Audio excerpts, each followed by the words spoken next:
एक सज्जन कह रहे थे कि माँ बाप में क्या फर्क, दोनों बराबर है, और आप इस समानता के युग में बड़े छोटे की बात करते हैं। क्या अंतर है? माँ बाप बराबर, सब बराबर, तो माँ बाप भी बराबर। हमने कहा ये शब्द ही अंतर बताते हैं। जब हम लोग बोलते हैं माँ तो मुंह खुल जाता है, जब बोलते हैं बाप तो बंद हो जाता है। जिसके आगे बालक का मुंह खुल जाए, मुखर होकर कुछ मांग सके, वह माँ है, और जिसे देखते ही बंद हो जाए वो बाप है। बालक पिता से अपने मन की बात नहीं कह पाता, मां से कहता है। इसलिए भगवान को भी हमने पहले माता के रूप में ही देखा। त्वमेव माता च पिता त्वमेव बंधुश्च सखा त्वमेव।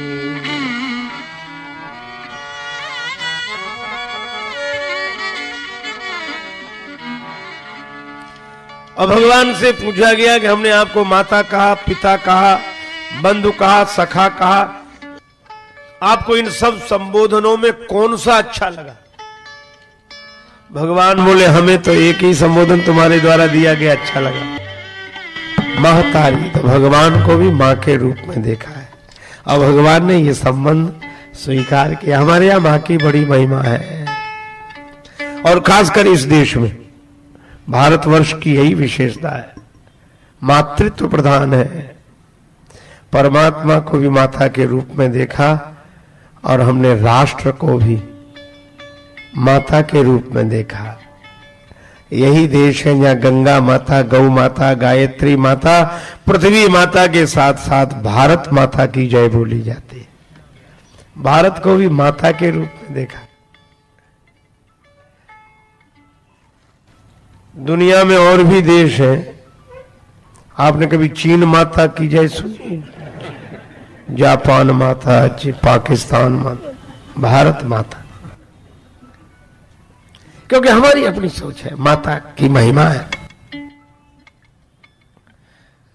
यहां तक कि आदि कवि महर्षि वाल्मीकि, ब्रह्मर्षि वाल्मीकि जी कहते हैं कि राम जी का चरित्र महान है, इसमें कोई संदेह नहीं, पर सीता यास चरितम महत्। श्री सीता जी की महिमा राम जी से भी अधिक है।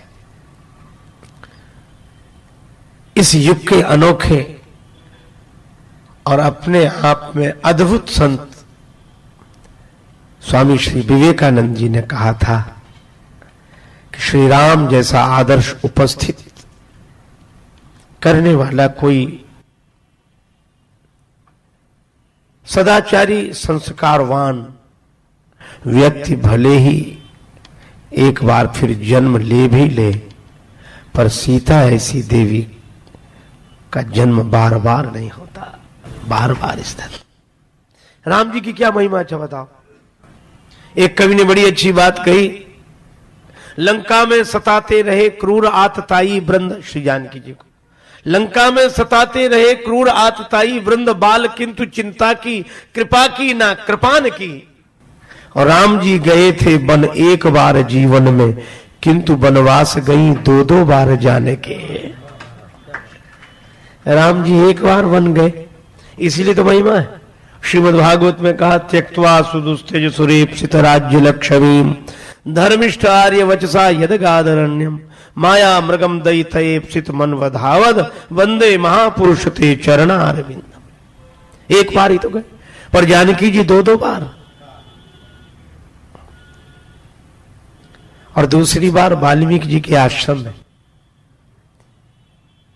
श्री जानकी जी वट वृक्ष के नीचे विराजमान है, नतग्रीवा मिलान मुखा वैदेही को देखकर ग्राम में ललनाओं के मन में स्वाभाविक परिचय जानने की लालसा हुई। वे श्री जानकी जी के पास पहुंची।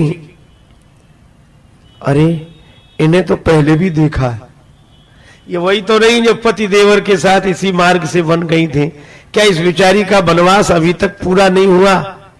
परिचय पाने के बाद श्री जानकी जी के वन आने का कारण पूछने पर जब उन्हें ज्ञात हुआ कि श्री राम जी ने उनको वनवासिनी बना दिया है, न्याय व्यवस्था के चलते। तो उन ग्राम में ललनाओं ने जो बात कही वो बड़ी अद्भुत है। कैसे के याद करी दुनिया, किसी भक्त कवि ने भोजपुरी बोली में यह भावाभिव्यक्ति की है। कैसे के याद करी दुनिया, जब राम ही लोक की लीक मिटई ले। राम जी ने लोक मर्यादा नहीं रखी और लोक लीक वही मिटाएंगे तो दुनिया उन्हें याद कैसे करेगी। श्री सीता जी ने कहा कि उन्होंने राजा का धर्म निभाया। वे देवियां बोली राजस धर्म निभैले, भले रचिको नहीं दंपति प्रेम निभैले। राजा का धर्म तो निभा पर दाम्पत्य प्रेम का निर्वाह नहीं हुआ। क्यों? का संग रहे सुख में दुख में, पति और पत्नी अस वेद बतैले। तो गड़बड़ी क्या हुई? वे ग्राम में ललनाएं बोली ये कि एक दिन राम जी को वनवास हुआ था, आपको नहीं। ओ बन गईले तो तू बन गईलू, और तू बन आईलू तो वो काहे ना आईले। राम जी के वनवास में आप शामिल हो गई। अयोध्या की न्याय व्यवस्था ने राम जी को वन भेजा तो आप उनके वनवास में शामिल हो गई। और आज उसी अयोध्या की न्याय व्यवस्था ने जब आपको वन भेजा तो वो क्यों नहीं तो आपके वनवास में शामिल हुए। श्री जानकी जी के पास इसका कोई उत्तर नहीं था, पर माता वैदेही ने दोनों हाथ अपने कान पर रख लिए कि मैं श्री राम के विरुद्ध एक शब्द भी नहीं सुनूंगी। देवियां बोली विरोध तो हम भी नहीं कर रहे, क्योंकि राम जी विरोध के लायक नहीं, महान है, उनकी अपनी मजबूरी, अपनी महानता। लेकिन जो लगा सो कहा। चलो वाल्मीकि जी से फैसला करा। महर्षि वाल्मीकि जी के पास गई। वाल्मीकि जी ने दोनों की बात सुनी तो बोले राम हो या रावण हो, बलि चाहे बामन हो, यश अपयश शेष जग में रहेंगे। और जब जब चर्चा चलेगी श्री राम जी की, सियाजू की महिमा में तृण के सम बहेंगे। आगे आगे राम सदा पीछे पीछे सीए चली, अब आगे आगे सीए राम पीछे ही रहेंगे। राम सीता कोई ना कहेगो, सब सीता राम सीता राम कहेंगे।